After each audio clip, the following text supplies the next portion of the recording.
Good afternoon. Live streaming from Gettysburg this afternoon. It is, according to Timex, midday Eastern Time, and so this is one of the lunchtime series of battlefield tours and talks that I am doing on Tuesdays, so 12 p.m. Eastern Time, whatever that converts to your time zone, coming out often to Gettysburg, sometimes to other battlefields, so not just Civil War. Sometimes we'll be out at Rev War, War of 1812, etc. Doing a short form 30-45 minute live stream tour from the battlefields. So today, as I said, we were at Gettysburg. Particularly we're going to be looking at the activity, the participation of the 28th North Carolina Infantry Regiment, so a Tar Heel regiment, in the Battle of Gettysburg, 1st of July, 2nd of July, 3rd of July, 1863. I am at McMillan Woods, located along West Confederate Avenue. So on the tour route, that's West Confederate Avenue. I'm just before tour stop 4, which is the North Carolina Memorial. We're a little bit short of that in McMillan Woods. And this is where the 28th North Carolina and Lane's Brigade, the brigade that it was in, comprising 5 North Carolina infantry regiments, was laid up on the evening of July the 2nd for its participation in Pickett's charge on July the 3rd. So I want to set a little context. First of all, why do we look at an individual unit rather than just a huge macro scale 30,000 foot view of the Battle of Gettysburg? Well, because that's been done. History Channel and other documentaries do that quick overview of the entire battle. What I like to do in these shorter form videos when we're out on site is look at it from the point of view of an individual unit. So in this case, the 28th North Carolina. That allows me to come to a specific point on the battlefield where that regiment was. It allows me to talk about that regiment's participation in the action, and from that slightly narrower view we can view the overall battle from a much more personal, individual perspective. So rather than saying Longstreet's Corps did this, Pickett's division did this, Ewell did this, we can say the 28th under Colonel Sam and in Lane's brigade, and Brigadier General Lane was their previous commander. So these men from Gaston County and Surrey County and North Carolina participated in that battle. So that's why we do that, just so that we can get it down to a more manageable, more personal level. So 28th North Carolina, obviously a North Carolina regiment raised from predominantly central and western North Carolina counties.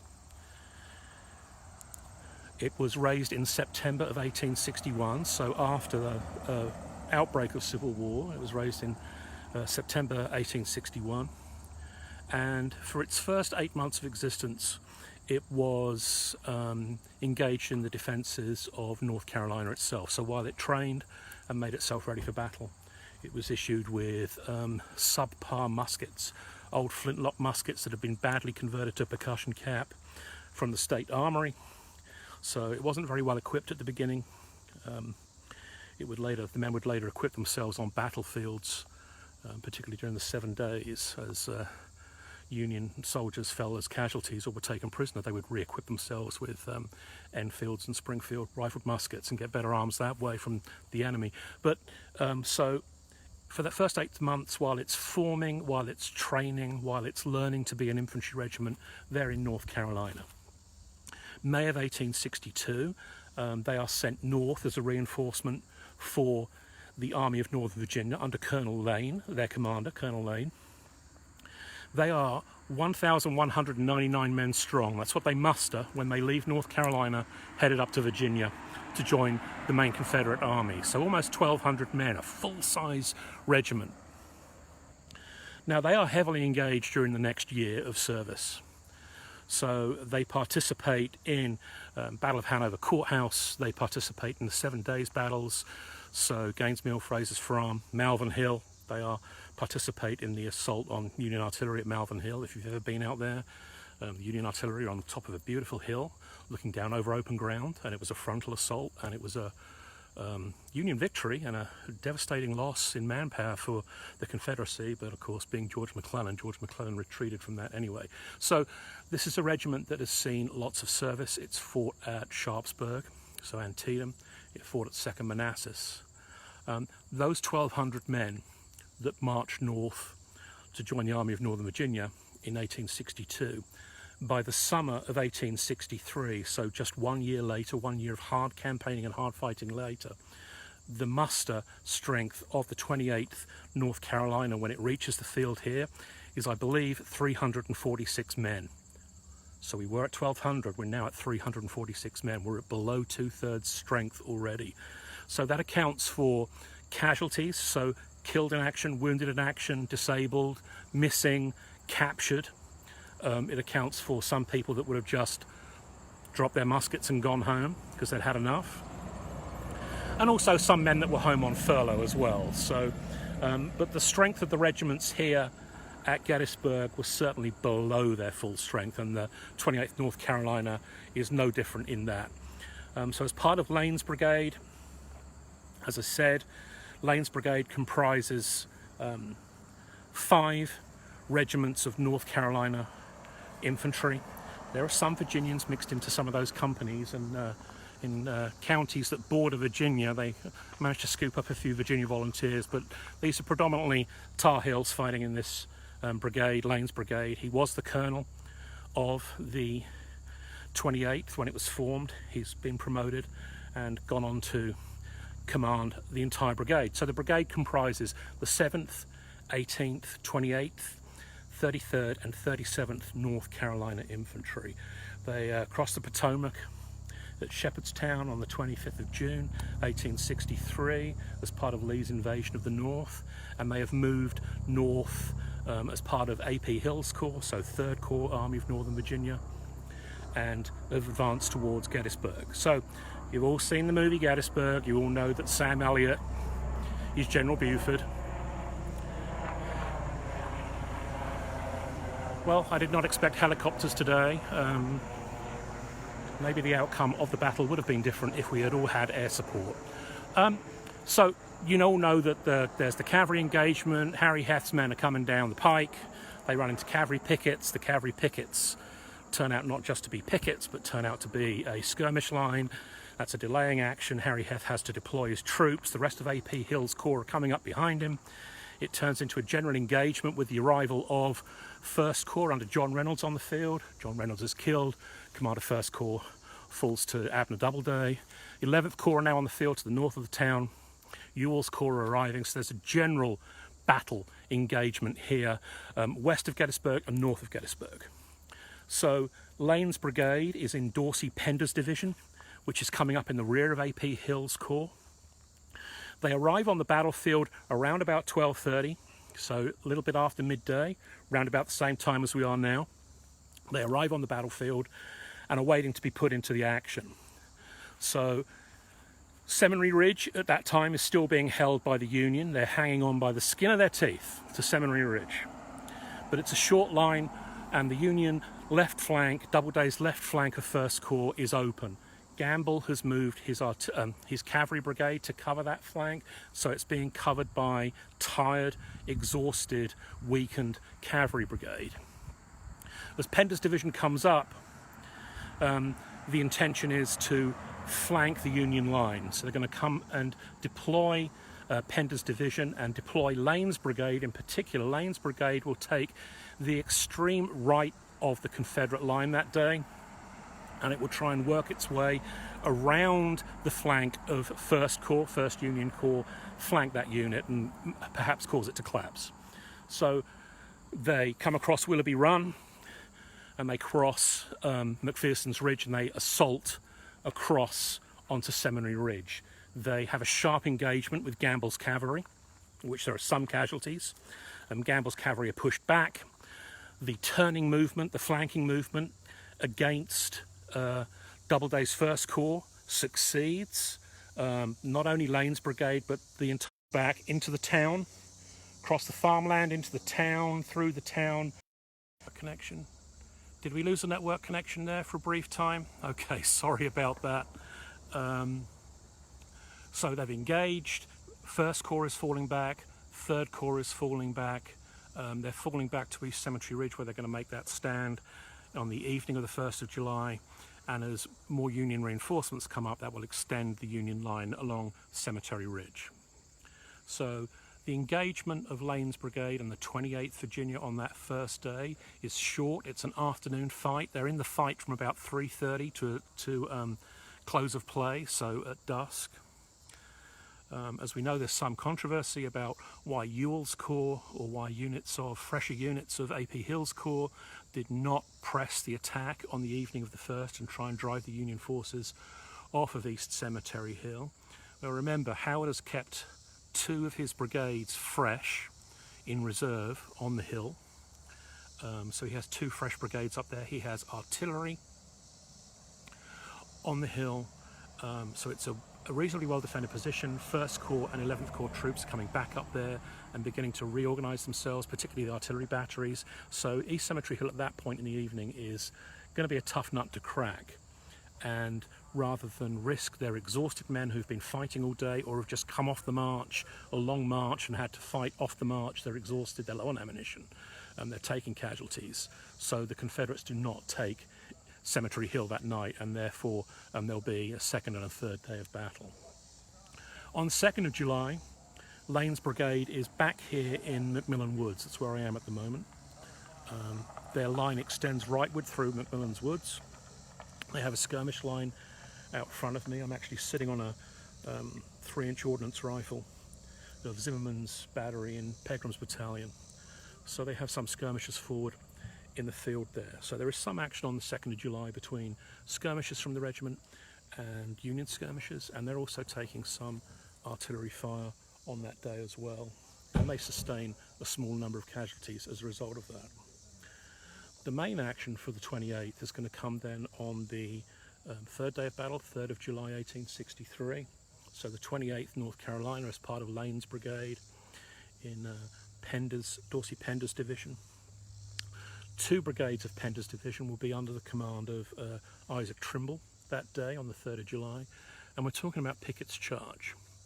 So we talk about Pickett's charge and you think, well, it's General Pickett, General George Pickett, his men charged. Well, yes. They did. Pickett had 3 brigades with him that day. Armistead's, Kemper's and Garnett's brigades. He has on Pickett's right, he has 2 brigades from Anderson's division in support of him. To his left, he has Pettigrew's division from AP Hill's 3rd Corps, who will also be making the attack. And in support of Pettigrew's Corps are 2 brigades from Pender's division under command of Isaac Trimble. One of those is Lane's Brigade. So Lane's Brigade of the 28th Virginia. And as I say, these are men that a year before there'd been 1,200 of them. Now, on the 3rd of July, there are barely, just slightly more than 300 of them. So 2/3 of their strength has already been lost over the previous year. The men that are here to fight in this battle, to participate in Pickett's charge, are not amateurs. They are now veterans. They've seen the elephant. They will not shirk their duty. They've been in this situation before. The assault on Cemetery Hill across that 1.5 miles of open ground behind me, and we can walk out onto that open ground and just get my phone caught on the gun carriage of this ordnance rifle. I'm just going to walk out into the farmland beyond McMillan Woods, where I'll be able to turn and get a better view of the ground that they were going to cover. From this perspective, on the left hand of Pickett's, so the left flank of Pickett's charge, Pickett was way down there in Spangler Woods. His men are going to go through Spangler's farm. Anderson's men are going to go through the Sheffrey farm, and they're going to converge from here. Pettigrew's division is going to come out of McMillan Woods with the 2 brigades of Trimble behind them, and they're going to move across this open ground. So there, just right behind me, you can see the little round top and big round top. We move along the ridge.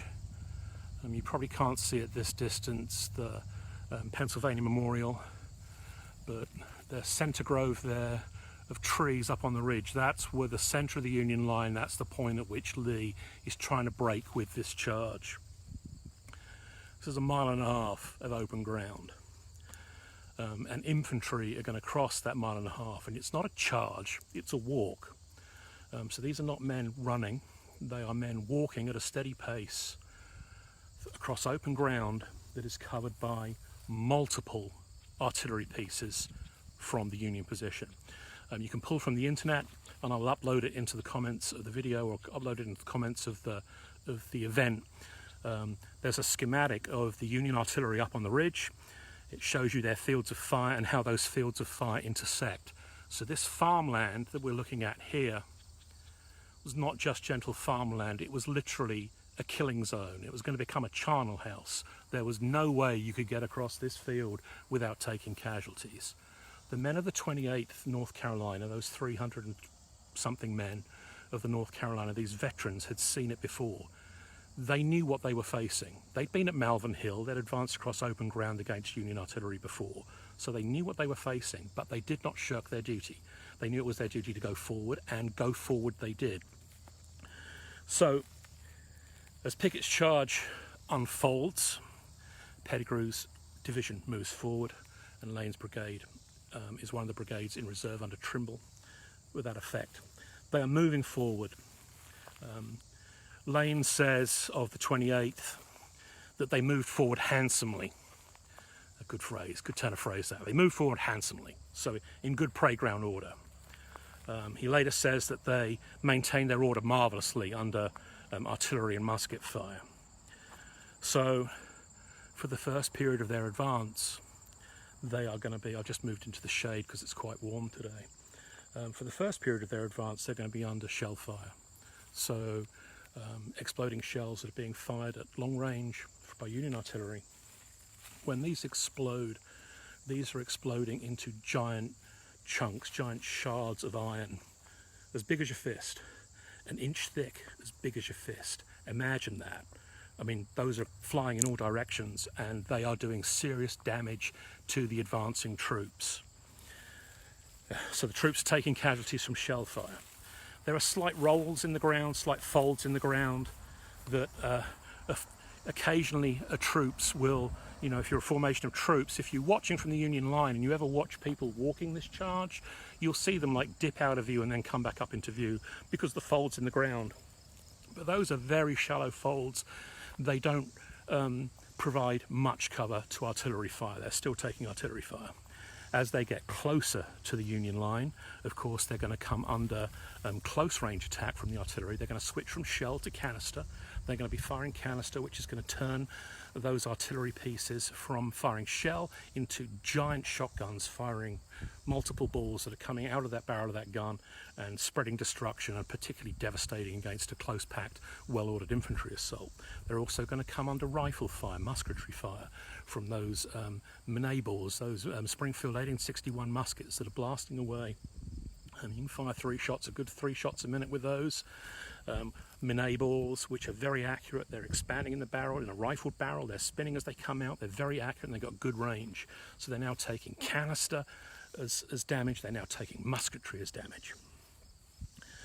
Lane's brigade, as I said, was a reserve brigade.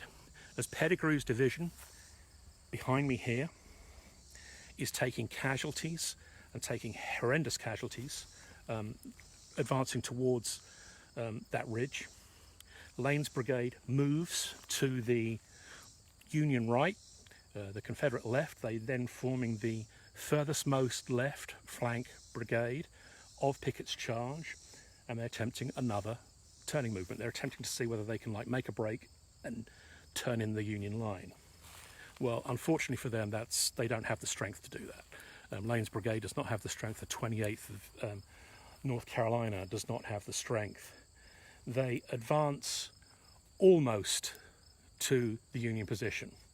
They're taking devastating fire. The 28th North Carolina in this attack, it's only like 340 men, they will take 40% casualties. Horrendous casualty rate, 40% of the men that are here. That's going to leave them with less than 200 men on the field. 40% casualties. So that's killed, wounded, captured, missing, and so 40% casualties, quite a high casualty rate here during Pickett's charge. They almost reached the line. They reached the line, as I said. Lane said that they maintained marvellous order as they approached the line under that canister fire and that rifle fire. They maintained marvellous order.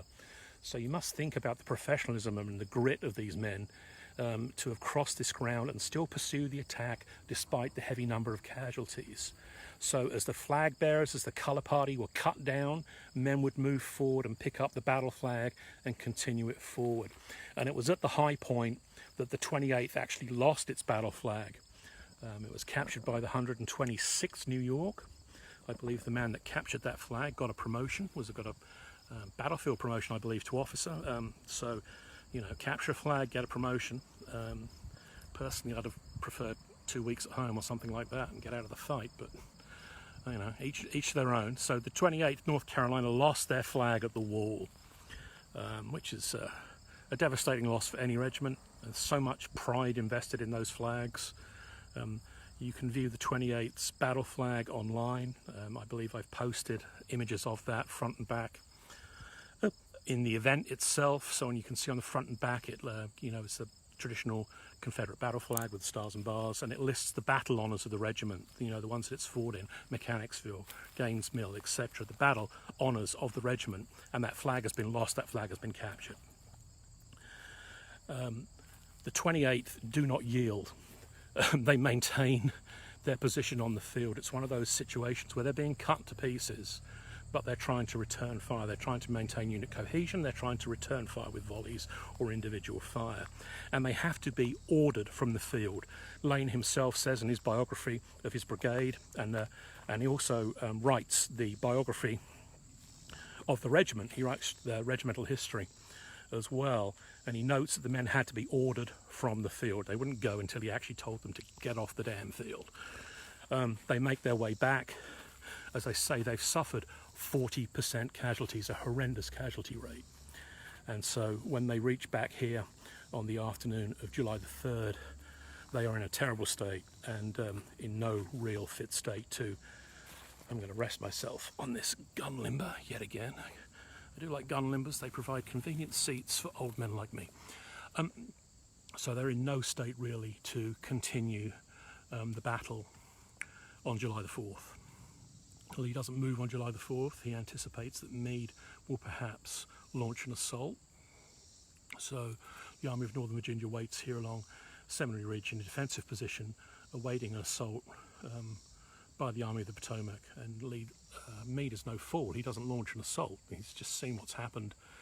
He's seen what's happened on the 2nd of July with Longstreet's corps being cut to shreds over on the right flank there, and Ewell's corps cut to shreds trying to take Culp's Hill over on the left there, and Pickett's charge and Pettigrew's divisions being cut to pieces here on this open ground on July the 3rd. So Meade has no intention of repeating that mistake and launching a frontal assault against Confederate artillery and infantry that's now moved into a defensive posture.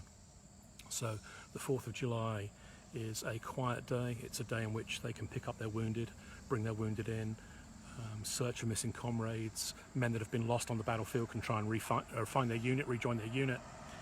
On the night of the 4th is the night of the 4th that Lee and the Army of Northern Virginia commence their retreat back towards Virginia. So it's going to be a long retreat. They're going to be pursued by Union cavalry. They're going to be pursued eventually by Union infantry. There's going to be some skirmishing on the way. So the 28th will form the rear guard at Hagerstown, Maryland. There'll be a skirmish there at Hagerstown where the pursuing Union forces move up to Hagerstown, Maryland, and the 28th are amongst the units that dig some earthworks there and hold off the pursuing Union forces for a little bit and get some delaying action so that Lee can get certainly as many of his units back across the Potomac and into Virginia as he can, start moving them south with those wagons full of wounded and getting as many men and as many arms and resources as he can back into Virginia. So that was the 28th. The story of the 28th North Carolina We're on this particular little part of the field. It's easy to find. We're just before stop number 4 on the auto tour, so if you're coming along West Confederate Avenue. And the Macmillan Campground is behind us. So, you know, if you're one of the scout groups that's ever camped here, you may have camped on that campground. There's also the stables behind us. If you've ever taken a riding tour of the battlefield, that's where some of the stables are. There is a marker for McMillan Woods, so you'll see the marker for McMillan Woods. If you walk back a little bit from that, maybe 50 yards, there's the marker for Lane's Brigade. Across the street here, as I say, I'm sitting in an artillery position for Zimmerman's battery, one of the artillery batteries in AP Hill's Artillery Reserve. So you can find this position. You can move, as I did, out of the woods through the tree line into the open farmland, and you can see beyond. You can see a beautiful view of the entire Union position, and so you can actually do that. And on some days where the Park Service actually cut paths through the grass or through the crops, walking trails through there, they more often do it down towards the Virginia Memorial for the Pickett's part of Pickett's charge. So if you want to walk in the footsteps of Kemper's Brigade, as you come out of Spangler's Woods and you're that 1st Brigade out of Spangler's Woods, you know, so you're Pickett's left-hand division closest to the Virginia Memorial, there's often footpaths cut through the long grass or through the crops. Comes this helicopter again. That you can follow, and you can actually walk Pickett's charge.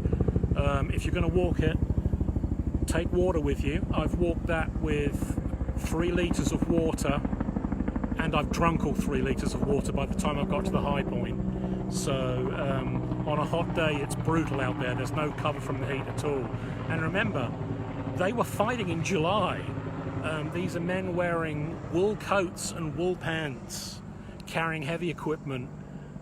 In a humid mid-Atlantic summer, there's been rain squalls overnight, and then it's hot during the day, so it's hot and it's humid and it's disgusting, and the men are advancing. So I would not be surprised if there had been, amongst the wounded and amongst the missing, some of those account as heat casualties, because the men were only carrying a pint or a quart in their water bottles, and it is absolutely insufficient to sustain infantrymen in the advance on a hot day.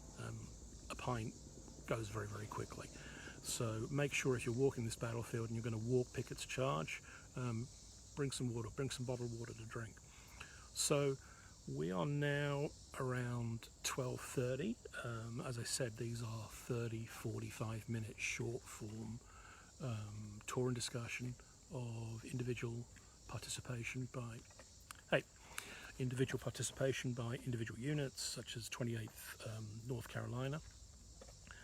And that's who we've been talking about today. So I see I've got some comments, which I will try and scroll back through, see if I can answer some of the questions. My goodness, there's a lot of you today.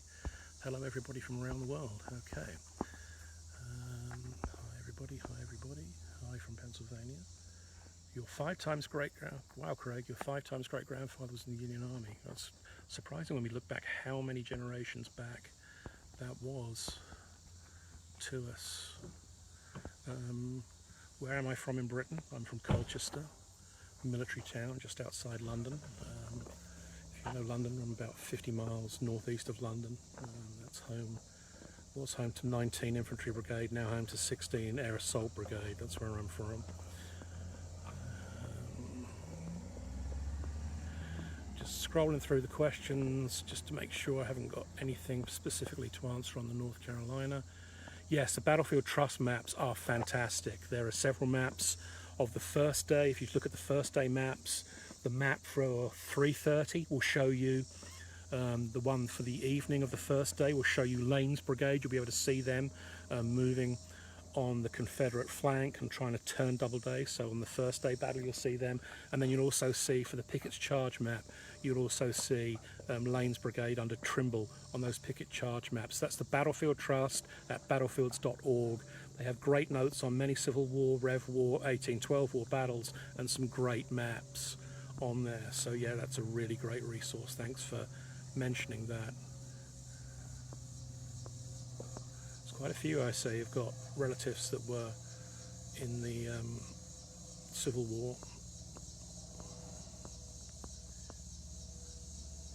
I do not, of course. My relatives in the 1860s were probably still in Lithuania being chased by Cossacks, so that would be my history of that period.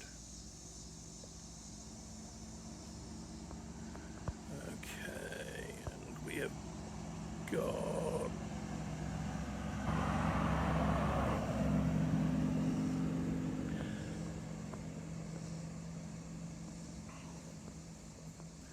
Okay, so... Okay, 98 Pennsylvania. Okay. So of the men of that 1,200, the 28th Virginia, 28th North Carolina survives the war. They actually still are at the surrender at Appomattox. The regiment surrenders at Appomattox with, I believe, 211 men. So when all the men that have been wounded, all the men that were on leave, all the men that have been released on parole, when the regiment has its final strength at Appomattox at the surrender is, I believe, 211 or 213, but scarcely more than 200 men remain in the regiment from its original strength of 1,200 men, so that's a phenomenal loss. Not all of those, of course, were killed.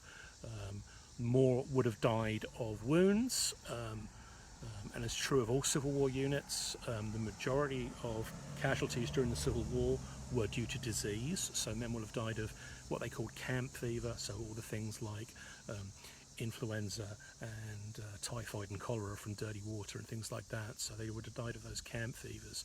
So men died in battle, men died of wounds, men were wounded and could not return to battle and were then sent home, permanently disabled. So there's only about 210, 211 men remaining at the surrender at Appomattox. So it's a phenomenal loss, but not uncommon. There are some regiments that are surrendering at Appomattox that began the war with 1,000 men, and by Appomattox are 40 men commanded by a captain, so barely even a company in strength.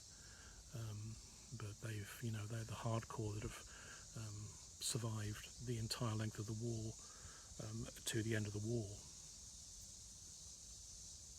So, okay, well, thank you for participating, everybody. Thank you for the number of people that have joined today. I hope you enjoy the talks. As I say, these are short form ones. I try and keep them to under 45 minutes because it's the lunch hour for us, which is why I'm doing them. It's just something to do during the lunch hour. If you haven't got a podcast to listen to, you're not reading a book or something like that, and you're like, I'm going to tune in and listen to a little bit of history over my lunch hour. This is what they're for, 30, 45-minute talks about little individual bits and pieces on the battlefield. So thanks for joining me today. There is another one next week, again from Gettysburg. We'll be down in the Brickyard talking about the rear guard of 11th Corps as 11th Corps collapses on that first day, and what's left of Barlow's division and what's left of Schimmelfenning's division are falling back through the town, and how it has to send forward a fresh brigade, one brigade only, to try and hold off Ewell's 2nd Corps. To give the rest of his men some time to pull back. So we're going to go look at the Brickyard fight next week, Tuesday, September the 14th, again at midday. So that's the events listed here on the Facebook page. Click on going or interested on that event, and I will see you next Tuesday. There will be more events coming up in the future as well. A lot of Gettysburg content. All Gettysburg content will always be free. I'm never going to charge for a live stream or a tour of Gettysburg. I do them because I like coming to Gettysburg. I do them because I like giving these tours, and these are always going to be free. If you especially love my content and you want to buy me a coffee, I've got a link for that somewhere on the webpage, on the Facebook page, kofi.com/walkingtheground. You can buy me a $3 coffee, and I generally will spend that on coffee. I already went to Ragged Edge this morning, bought myself a large Americano, good strong black coffee from Ragged Edge down there in Gettysburg Town Centre, and brought that up here on the battlefield with me. They filled my 32-ounce tin reenacting mug full of black coffee. Lovely people, and that was a $3 buy for me, plus tax obviously. But if you want to buy me a coffee, just send me $3 and I will literally buy coffee. I'm never going to get rich as a battlefield tour guide. This is not how I make my living. This is something that I do as a labour of love on the side, as an additional thing that I do, just because I really, really enjoy doing it, and I enjoy providing this content for you. So if you like what I do, just throw me a coffee. Stay tuned for on the Facebook page, facebook.com/walkingtheground, for details of upcoming events, upcoming tours, and any special fun things I've got going on. So as well as like the regular battlefield tours where I'm doing serious history, on Halloween I'm going to do a fun one. Halloween I'm going to go out to Antietam and I'm going to do a ghost tour of Antietam. So it's not going to be hokey. It's going to be, you know, some serious stuff like, why is it called Bloody Lane? You know, it sounds like a creepy name, and ghostly and ghoulies, but we're going to be in, you know, those places and talk about the Battle of Antietam and how people have gone ghost hunting on that battlefield. So it's just a fun thing we're going to do for Halloween and have a little more light-hearted event on that day, so to cut in between the more serious stuff that we do. So I wanted to say, if any of you have a particular interest in Gettysburg, if any of you had a relative who fought at Gettysburg and you know the regiment or the battery or that they fought in, let me know, because when I come out onto the battlefield I'm always looking for some way to pick a unit. I've done the 16th Maine, I've done Garnett's Brigade, I've now done the 28th North Carolina, I've done Virginia regiments. So if you'd say, hey, I'd like you to do a New York regiment that my ancestor fought in, I'd like you to do a South Carolina regiment that my ancestor fought in, let me know in the comments or drop me a private message, drop me a message on Facebook, and I will see if I can next, you know, when I'm organising these tours in advance and thinking about where I want to be on the battlefield, I can try and do that for you. I'm out on the battlefield and I can go to where your ancestor was and talk about your ancestor's unit on the battlefield. So please do take me up on that offer. I'd love to do that. No charge whatsoever. Do it because I just enjoy doing it. Yeah, and if there's anything in particular on the battlefield that you want to see, like if you're more interested in artillery or you're more interested in cavalry, we can go out and we can talk about Buford's cavalry action on the first day. We can go up there onto Hers Ridge and be where the picket lines were and the first shots were fired, and we can talk about that cavalry action. We did one on Latimer's artillery battery, the boy major, 19-year-old commanding an artillery battery in Ewell's Corps. We did a little talk about artillery there. So whatever your particular interest is, if you want to learn more about artillery, you want to learn more about Civil War medicine, we can go to one of the barns that was used as a hospital. We can get out on the cavalry, we can get East Cavalry Field, South Cavalry Field. Wherever you want me on the battlefield, just let me know and I'll see what I can do. So thanks for joining me today. It is by my ticker Timex watch. It is 12:40 Eastern time, so I'm going to call it a day for this particular battlefield tour. Thanks for joining me. I'll be back online today at 3 p.m. Eastern. It's the Battlefield Coffee Clatch, so I'll have a cup of coffee in my hand and I'll be somewhere on the battlefield, and I'll just generally be talking about things that have come to mind on the battlefield today, and some of the things I'm particularly exploring on the battlefield on my own time, and have a little chat and see if I can answer more of your individual questions. If you want to join that, it's a live stream from the Facebook page again at 3 o'clock this afternoon Eastern time, so that's 8 o'clock UK time. Hi Mum, hi Dad. If you want to join on that and you want to ask some questions, I'll be able to scroll through those a little bit easier and answer your questions about Gettysburg, about the Walking the Round Tour Company, and what services I can provide for you, and etc. etc. And will I tutor your kid in AP US history? Sure I will. I mean, if your kid's got AP US history questions on the Civil War, let me know. I'll answer your kid's homework for them. Okay, so thanks for joining me today. The 3 o'clock chat will be on the Facebook page. It'll be listed as an event on the Facebook page. You can find it on there. And I thank you for joining me today.